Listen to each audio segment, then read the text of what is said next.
All right, so today we're here to talk about augmented and virtual reality.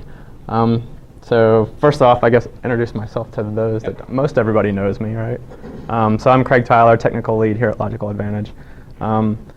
Little bit of background on me. I haven't done much virtual reality in quite a while. I did go to grad school, study virtual reality, graphics. So I do have a little bit of background, but nothing you see today is anything I've done, so I haven't touched it in quite a while. Sort of on the periphery of simulators, but not a whole lot. So it's just a passion of mine. When I heard that the Georgia Tech guys are bringing up virtual reality from their organization up to UNC Charlotte, I jumped on the chance. So I'm just a big fanboy. So I happen to get a master's degree out of it, and even better. So show of hands, who has actually seen the DK2, used it, or anything like it, any virtual reality at all? I know some of you. I've shown some of you. Come on. Raise your hand. I'm not sure.